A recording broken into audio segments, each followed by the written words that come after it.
Welcome to Consider Yourself Hugged. I'm your host, Tammy West. Excited to be back with you again today in this second week of January, which is really strange because it's the first time in ages that I haven't said something like, how are your holidays? Or because now we're just like back to the humdrum, whatever you call it, of life, which I don't know about you, but I'm totally good with that because I love the holidays, but it's nice to be back sort of in like a calm routine of things.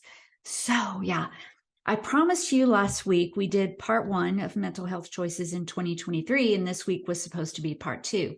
But as in form, as I always do, like I have to stop promising anything because things happen, and then I have a different story that I wanted to, that I want to tell based on what happened.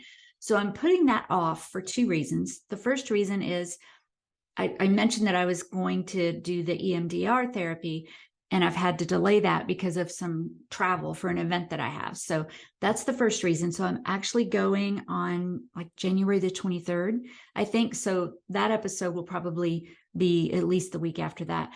The second reason is I had this health related issue that's still going on now, but it started this past week that like escalated so quickly. And as we were walking through it, my husband and I, he said something to me that prompted me to record today's episode.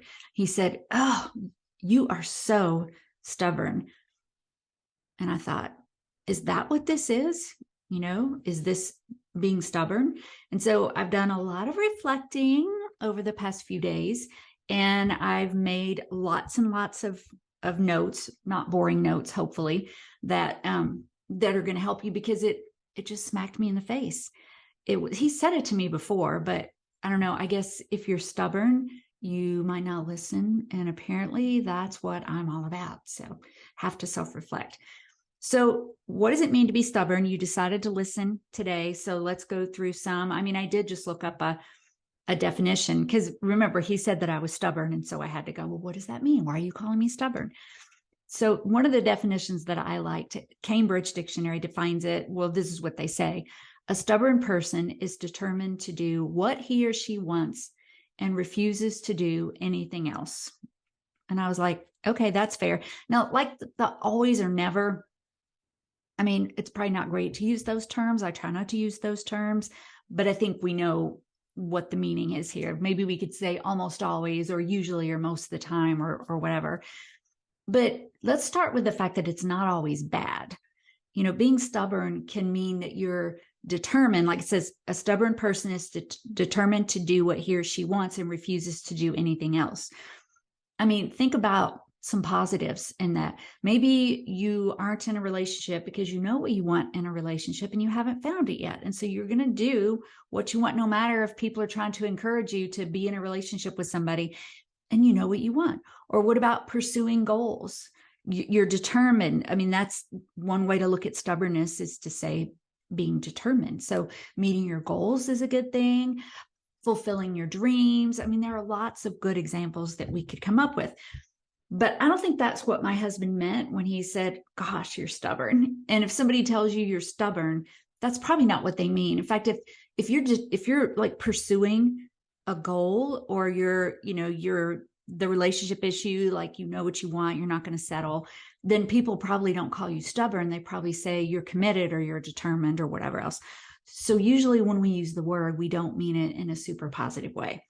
So I looked up, I promised you in the title, like, what are the consequences and, is it hindering you? What can you do about it? I read an article on bustle.com. So I'll put the link, and it's called,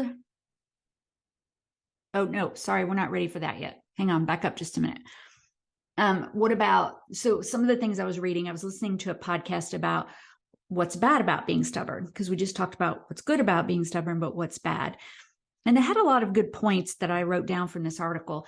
They said if it comes from a place of ignorance, meaning like maybe you are being stubborn and making a change. And I'm going to ask you, by the way, in just a minute. So keep in mind, I'm going to ask you for one area of your life in which you are being stubborn. So you can start thinking about that now. Because when I talk about ignorance, it may be that you've been told that you need to go get some help from some emotional things that you're going through. And so by ignorance, listen, ignorance does not mean stupid. Ignorance does not mean you're a big idiot. It just means ignorance means a lack of knowledge. And so maybe you're stubborn, you won't do it. And it's because you don't know that that's something that could help you, something like that. So if it comes from a place of ignorance, if it comes from a need for control, your stubbornness, hence maybe it's fear-based. If it's a form of manipulation, if it's a self-esteem issue, or if it's ego related. And I think I'm going to mention these as I go through my own story, because that's what we're really getting ready to do. Is I want to share with you the story that happened to me while you assess your story as well. So we talked about what it is. A stubborn person is determined to do what he or she wants and refuses to do anything else. We now just talked about it can be good, it can be bad. Now let's talk about the bustle.com article. It's called 9 Struggles of Being a Stubborn Person. So what are some consequences? I mean, the consequences that come from being stubborn, meaning you won't change, you won't do something different, you won't take care of something that you need to take care of, are oftentimes very situation dependent. Mine, the one I'm going to share with you today, is a physical health related issue, which if yours is too, we also know, then that also becomes a mind, mental health, and emotion issue because of the mind-body connection. But then in this article, there were 9, and 4 of them spoke to me. So consequences. So what if you're stubborn? What are the struggles? The first one that spoke to me is you might hate admitting that you're wrong. And that's a bad place too, because it's so tied together, like perfectionism. People who suffer with perfectionism don't want to admit they're wrong. And so sometimes they cover things up. Okay. Or they won't make a change that needs to be changed. This could be dangerous. The second thing, other people might call you difficult. My husband called me stubborn. Maybe what he meant was difficult.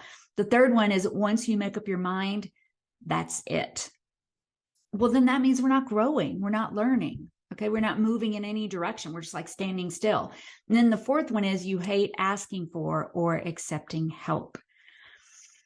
And I think a lot of these apply to me in this situation and in more. So before I jump in, because I have 10, working through 10 steps, some of them are very quick. So don't freak out. It's not going to take long. But before I jump in, I want you to think about an issue that you're having in your life that you haven't taken care of. And it could be in the realms of, it could be a mental and emotional issue, a physical issue. Like maybe you've been feeling anxious about something lately. You haven't talked to anybody about it. Maybe you've been depressed. You know you need to do something, but you're not doing it. Emotionally, maybe you're angry. You're angry at a spouse, at a child, a parent, a coworker, a boss, whatever. It's affecting you deeply, but you're not addressing it. Okay. Or maybe it's physically, which is mine. So for you, maybe it's you have high cholesterol. You know you need to change your diet. You know you need to exercise, but you just haven't. So, I mean, it could be anything. I want you to pick one, and I'm going to pause for 10 seconds, and I'll count for you to pop over to the show notes, download the worksheet that I've created for you so you can fill this out as we go along. If you're driving, obviously don't do that. And if you need more time, just hit pause. So I'm going to count 10.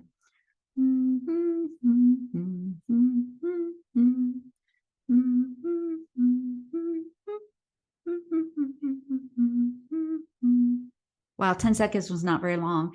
Just pause it if you need to. Got it? All right, awesome. Here we go. These steps are not rocket science.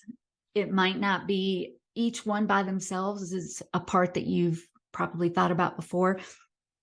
But listen, I am such a proponent of therapy and talking things through. At the same time, I believe that there are some things we don't need therapy for because we know the thoughts are that we're having that are holding us back in whatever area of life are coming from our minds. So they're there. And sometimes a therapist, we need them to help us uncover something, especially if it's past trauma. It's been a long time ago, something you can't remember, something you've suppressed or repressed, whichever the right word is. But many times, especially if it's a current thing, the thought is there. We just don't want to admit it. Or sometimes it's just, we don't take time to get in touch with it. So that's why, even though these steps are not anything just super crazy new, they go in order. And I hope that they helped you as much as they helped me. And by the way, I did these not realizing that I was doing this step by step. And then after I did them is when I wrote it all down. So number one is to write down what happened. Please stay to the facts only. Okay, just the facts, not anything about how you felt, what you thought. That's going to come later. So avoid those thinking, feeling, saying, no should haves, all that stuff. So it might help if you hear mine first, so you can hear like how I'm describing it, and then you can do yours. I'm just going to pause at the end of each one to just give a transition in case you want to hit pause. But other than that, I'm just going to keep going. So I'm going to read to you what I wrote. At least I hope that it has good grammar in here. All right, here we go. On New Year's Eve, I decided to take the Christmas decorations down. I got them all packed up and I climbed up into, I have that pull down stairs, from the attic, and I put everything away. Later that day, my daughter came over and my husband and I did some room rearranging. So what I mean is I wanted to switch my office, which this is my new studio and office. So we moved everything from the guest room to my office and then switched my office into here. We moved furniture, we moved boxes, all kinds of things. And I felt a twinge in my back. Okay. I had to, in the attic, we have duct work that's kind of low. So I had to lean down and I was pulling and moving and all those things. So I felt a twinge in my back. Monday, I began having some pain. Monday night, I slept only a couple of hours before that pain. Tuesday seemed better. Tuesday night, the pain was worse. I slept a couple of hours. Wednesday, it seemed okay. Wednesday night, even more pain, 2 hours. Thursday was the same, and Thursday night was the worst. So that's what happened. And when you describe yours, it might be, I went into the office and my boss said this, and then I said this, and then no assessments, just the facts. I think that came from some old cop show, right? You'll have to post me a note in the show notes. So pause so you can go take time to write yours down, unless you're driving. Number 2, now, how did you feel? So during this Monday, Tuesday, Wednesday, Thursday, like specifically, how did I feel? I wrote down scared, angry, tired, and embarrassed. Those are the feelings. You pause, write yours down. And thoughts are different from feelings. Okay. Thoughts are something you could actually formulate and basically say in a sentence, and that comes next. So pause, write down your feelings. Number 3, what did you think? And listen, you don't have to write down paragraphs or, anything like that. I just wrote down a few sentences. And this is the part where I want you can delve deep and figure out what your thoughts are about this situation. And basically it's probably thoughts that are holding you back. So I thought, it'll go away. It'll cost too much to go to the doctor. And I don't want to be a baby about this. Those were like the first thoughts that I was having during that time. So write yours down. Number 4, what did you do? So I Googled it and I tried everything isn't that what we do when we have especially a physical issue, is we Google it. So I Googled it. I thought it was sciatica because it was, straight down my behind and down my leg. I tried everything: stretches, heat, ice, ibuprofen. Okay. Now I'm also writing other things that I did. I cried. I screamed to God. I complained a lot. That's what I did. So what did you do?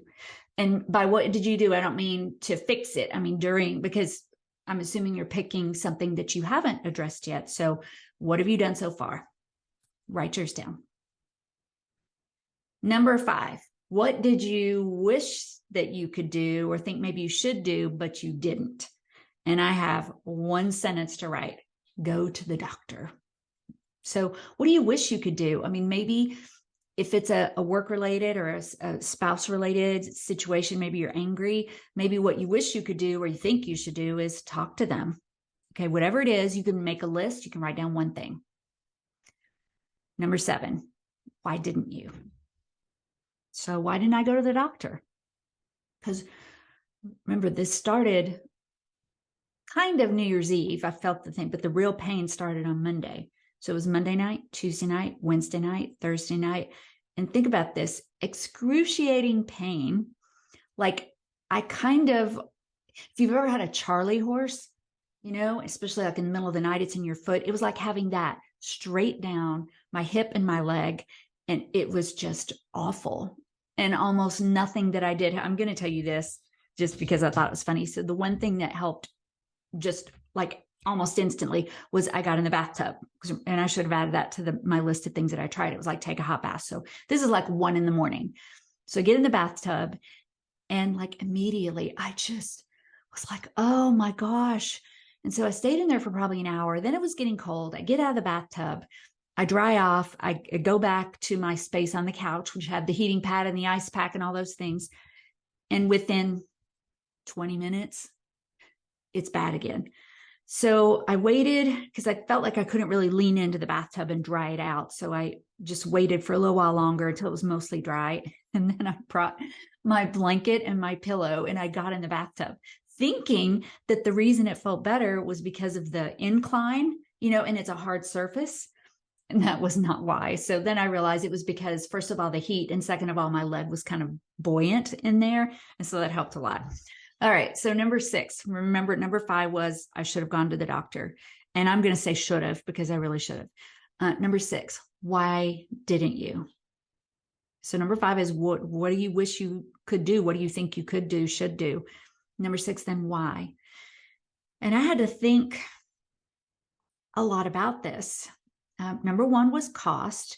My husband and I both work for ourselves now, and health insurance here in Tennessee, even through the marketplace, like it was going to cost us $1,300 to get insurance. And we can't afford that. And we're just not going to do that. So we have some pretty bad insurance. We have insurance, but it's terrible. It has like a $10,000 deductible.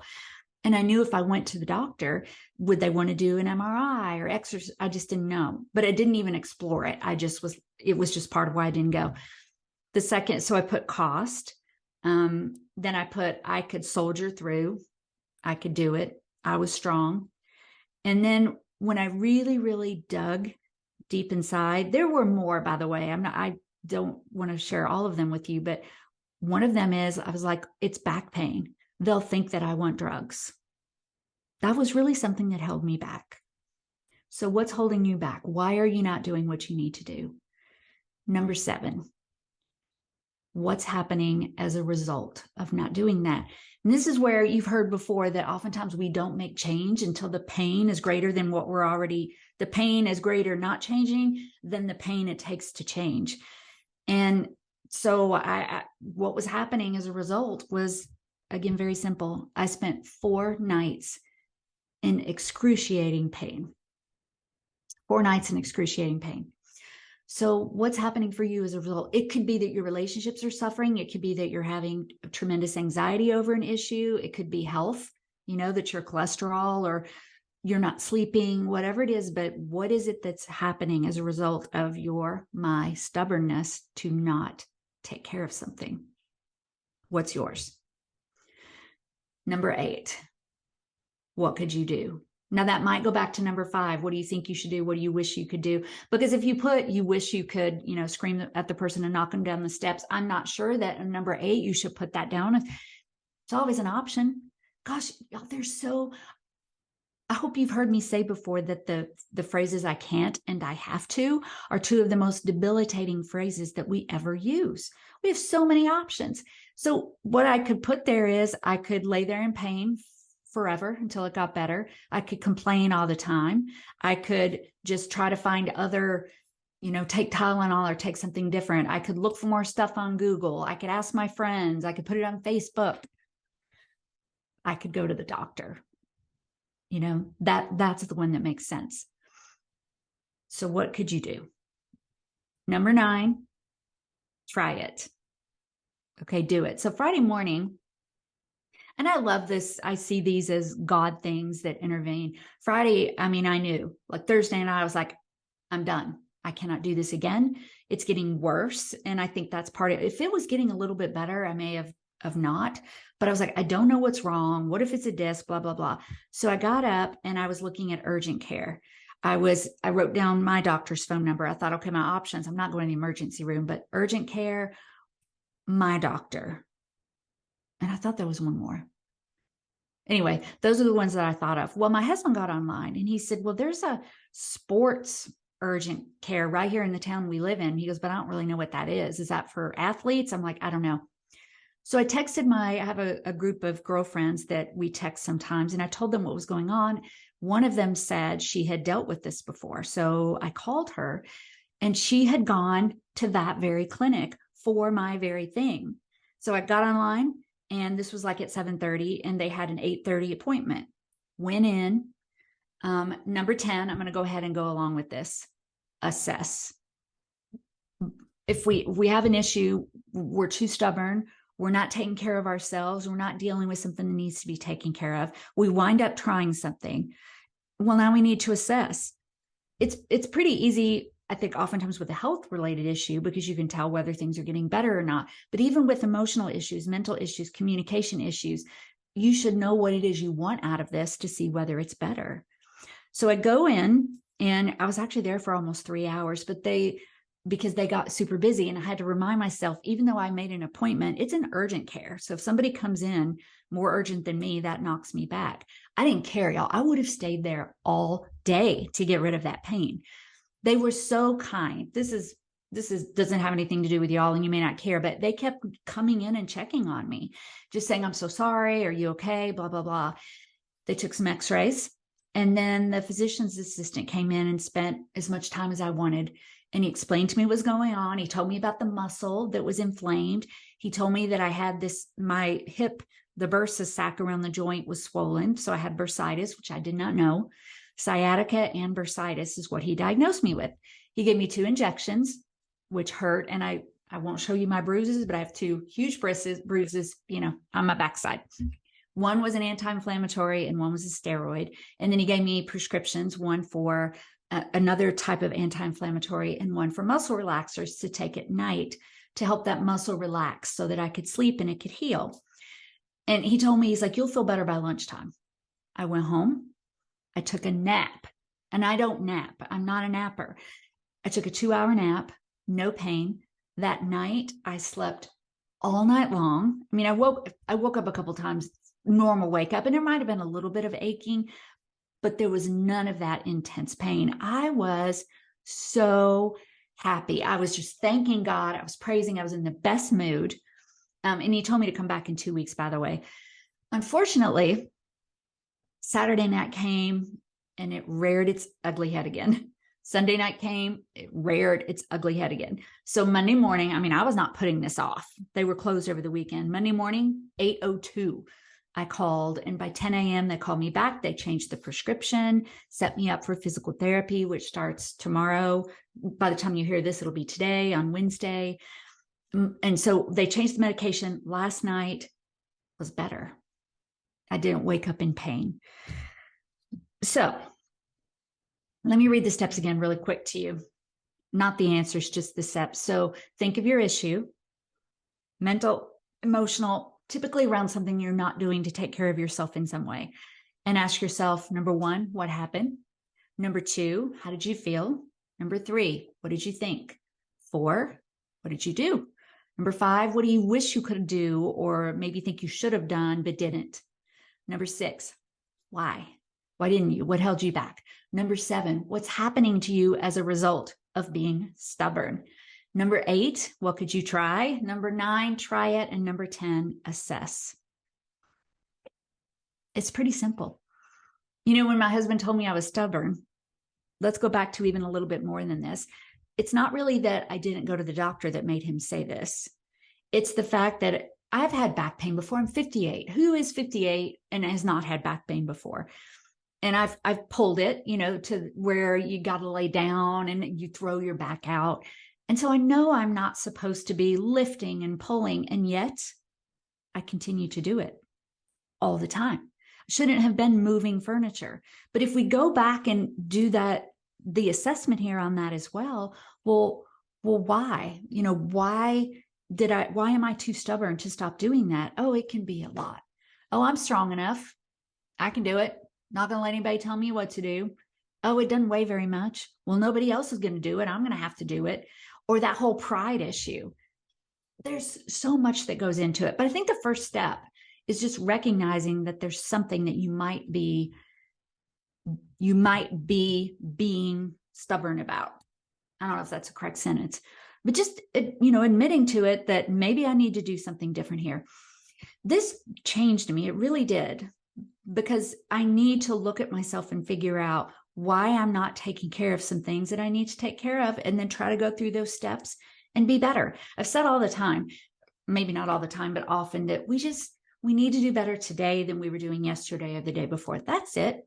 Just keep trying, because what I want from you is better mental and emotional well-being. And as you can imagine, with that screaming back pain, how do you think my mind and emotions were? Yeah, pretty bad.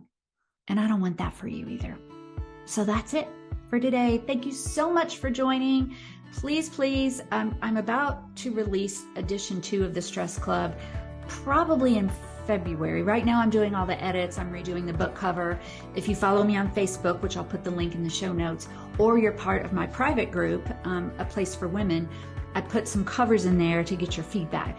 So I'm trying to do that, and I really want to just bump all of this up another level. So invite your friends to the podcast wherever you listen. Please rate and review. It helps so much. And download, subscribe wherever you are listening. Join those groups. Follow me on Facebook. Stay in touch, because we're going to be doing some great things coming up.